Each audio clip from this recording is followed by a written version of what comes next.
Un charnier à ciel ouvert. Et Macron regarde ailleurs. On passe peu à peu d'une prison à ciel ouvert à un charnier à ciel ouvert. C'est en ces termes que Jean-François Corky, vice-président de Médecins du Monde, conclut l'interview qu'il accorde à Libération au sujet de Gaza. Un charnier à ciel ouvert. Biden a donné son feu vert en déclarant « Nous ne fixerons pas de ligne rouge à Israël ». Ainsi, garantie de la plus totale impunité par la puissance capitaliste qui domine le monde, l'armée israélienne peut massacrer en silence. Après avoir coupé du reste du monde 2 millions de Gazaouis, 48 heures durant, elle sait qu'elle peut faire ce qu'elle veut à Gaza. Les grandes puissances ne bougeront pas. Et le gouvernement Macron-Darmanin, il a voté la résolution de l'ONU demandant une trêve humanitaire. Autrement dit, quelques heures de pause entre deux bombardements, le temps de faire entrer quelques camions de vivres et d'eau, et ensuite que le massacre reprenne de plus belle. Mais Macron-Darmanin n'ont pas eu un mot pour prendre leur distance avec l'appui donné par Biden au massacre. Ensuite, moins pour condamner.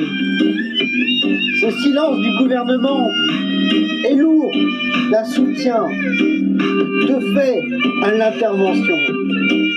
Darmanin multiplie, en revanche, les discours condamnant les actes antisémites qui se multiplieraient en France. Cela mérite qu'on s'y arrête.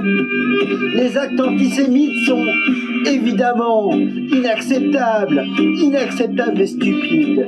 Inacceptables parce que s'en prendre aux tenants et aux édifices de telle ou telle religion, c'est permettre en cause, c'est remettre en cause les principes de la liberté de croyance et d'égalité des citoyens.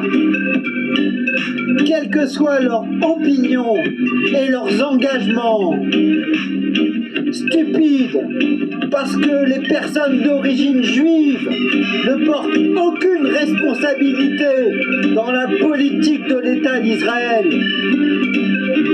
Mais Macron et Darmanin, eux, ne sont pas stupides.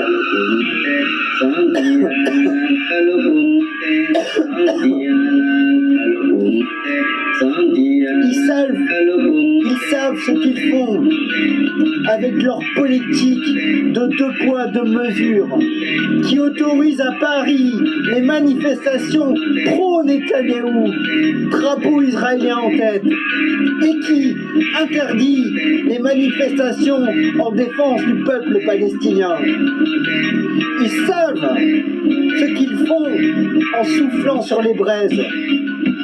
Dès le 7 octobre, le ministre de l'Intérieur s'est précipité pour provoquer de possibles actes antisémites. Le président, lui, depuis de nombreuses années, a tracé l'équation antisioniste égale antisémite. Mensonge avéré. De nombreux juifs s'opposent à la politique de Netanyahou et au sionisme, c'est-à-dire à ce que ce projet politique qui vise à construire un État juif exclusif, niant au peuple palestinien ses droits. D'ailleurs, dans les manifestations contre l'intervention d'Israël, de nombreux participants revendiquent leur origine juive, y compris en portant aux États-Unis des t-shirts proclamant « Juifs pour le cessez-le-feu ». Affirmer que l'antisionisme équivaut à l'antisémitisme, c'est une arme qui se retourne contre les Juifs, désignés comme collectivement responsables de la politique de l'État d'Israël.